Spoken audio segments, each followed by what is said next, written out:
Guys, बात है 1996 की। 160 से अधिक लोगों की मौत हो गई जब तीर्थयात्री कश्मीर के अमरनाथ गुफा के रास्ते में बर्फीली तूफान और बारिश की तूफान में फंसे थे। करीब 80,000 लोग उस समय गुफा में मौजूद थे, जिसे हिंदू भगवान शिव का घर माना जाता है। तो गाइस, शुरू करते हैं कश्मीर के अनंतनाग जिले से। कश्मीर के अनंतनाग जिले में 2200 मीटर की ऊंचाई पर है पहलगाम। अगस्त के महीने में यहाँ आमतौर पर अधिकतम 20 डिग्री सेल्सियस के आसपास तापमान रहता है। वहीं रात में पारा गिरकर करीब हो जाता है 10 के आसपास। अमरनाथ यात्रा का पहला पड़ाव है पहलगाम। श्रद्धालुओं के ग्रुप्स यहाँ से निकलना शुरू होते हैं तो आगे बस मानो की बहुत बड़ी श्रृंखला ही नजर आती है। यहाँ से करीब 40 किलोमीटर पर है पंचतरनी, ऊंचाई 3500 मीटर। 5 ग्लेशियर से निकला पानी मिलकर यहाँ एक होती है और बनती है एक नदी। आसपास चारों तरफ ऊंचे ऊंचे पहाड़ और उनकी चोटियों पर जमी सूरज की रोशनी में चमकती बर्फ, मानो प्रकृति चारों तरफ सुंदरता बिखेर रही हो। यहाँ से पवित्र गुफा पर 6 किलोमीटर बाकी रह जाता है और 47 किलोमीटर के इस पूरे सफर में आमतौर पर मौसम ना बहुत ज़्यादा गर्म होता है और ना बहुत ज़्यादा ठंड। लेकिन 1996 के अगस्त में जिन श्रद्धालुओं ने पहलगाम बेस कैंप छोड़ा, उन्हें कुछ अधिक ही गर्मी लग रही थी। मौसम बेरुख सा था और यहाँ के रहने वाले लोगों के लिए भी ये अंदाजा लगाना मुश्किल हो रहा था कि आगे मौसम कौन सा करवट लेगा। वैसे भी गाइस, पहाड़ों के बारे में सटीक अनुमान लगाना कहाँ ही संभव है।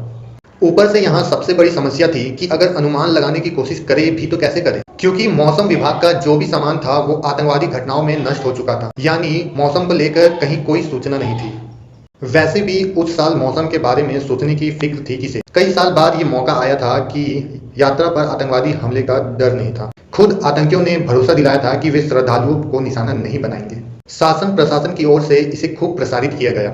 लोगों को प्रोत्साहित किया गया कि वे यात्रा पर आए ताकि घाटी की एक अलग छवि दुनिया के सामने पेश हो सके। करीब 1 लाख यात्री उस समय घाटी में मौजूद थे, पहलगाम से लेकर अमरनाथ गुफा के बीच आने वाले खतरे से बिल्कुल अनजान। 21 अगस्त को मौसम ने बिल्कुल से मिजाज बदला। तेज बारिश शुरू हो गई और फिर बर्फबारी भी। जिस घाटी में लोग अभी तक उमस और गर्मी से परेशान थे, वहां हड्डी तक को जमा देने वाली हवाएं चलने लगी। तापमान गिरकर 0 से नीचे चला गया। 47 किलोमीटर लंबे रास्ते पर लाखों लोग पूरी तरह मौसम के रहमो करम पर आ चुके थे। लेकिन मौसम को कहां रहम आने वाला था। एक बार जो बर्फबारी और बारिश शुरू हुई, फिर अगले 5 दिनों तक रुकने का नाम नहीं लिया। जो यात्री पहलगाम के पास थे, उनके पास मौका था वापसी का, लेकिन बेस कैंप में लगे टेंट इस काबिल नहीं थे कि उस मौसम को झेल सके।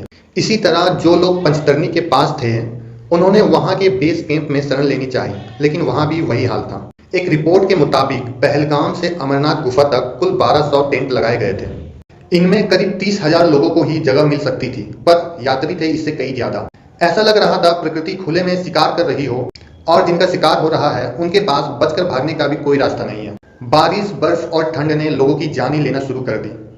पथरीले रास्ते भीगकर और भी खतरनाक हो गए, लोगों के पैर फिसलने लगे। उस यात्रा में शामिल रहे एक स्टूडेंट ने बाद में मीडिया रिपोर्ट में बताया कि बेस कैंप से अनाउंसमेंट की जा रही थी, लेकिन लोगों के पास 2 ही विकल्प थे। पहला, या तो खुले में इंतजार करें या फिर बारिश में नीचे लौटने की कोशिश करें, पर दोनों ही विकल्प जानलेवा थे। इस आफत के बीच घाटी का एक ऐसा चेहरा देखने को मिला जिसके बारे में किसी ने सोचा भी नहीं था। स्थानीय मुस्लिम परिवारों ने अपने घरों के दरवाजे श्रद्धालुओं के लिए खोल दिए। जो जितने लोगों को आसरा दे सकता था दिया। आखिर में बचाव के लिए सेना को उतरना पड़ा। हेलीकॉप्टरों ने चक्कर लगाने शुरू किए और तब सामने आया कि प्रकृति ने कितनी तबाही मचाई है। 250 से ज्यादा लाशें मिली। एक रिपोर्ट बताती है कि 263 लाशें मिली। उनमें से कुछ इतनी बुरी हालत में थे कि उनका वहीं अंतिम संस्कार करना पड़ा। घायलों को निकालने के लिए हेलीकॉप्टर ने अनगिनत चक्कर लगाए। इस पूरी घटना की जांच के लिए जम्मू कश्मीर की सरकार ने रिटायर्ड IAS अफसर नीतीश सेनगुप्ता के अंडर में एक कमेटी बनाई। IAS अफसर ने जो रिपोर्ट सौंपी, उसमें उस ट्रेजेडी की 2 वजह बताई गई। एक तो ये कि इस साल हद से ज्यादा श्रद्धालु यात्रा के लिए पहुंचे थे। दूसरी वजह यह रही कि उसी साल राज्य में विधानसभा चुनाव होने थे। पूरी सरकारी मशीनरी चुनाव की तैयारी में व्यस्त थी।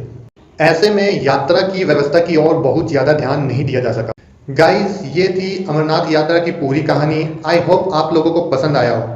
गाइस, आज के लिए इतना ही। मिलते हैं नेक्स्ट वीडियो में, तब तक के लिए जय हिंद।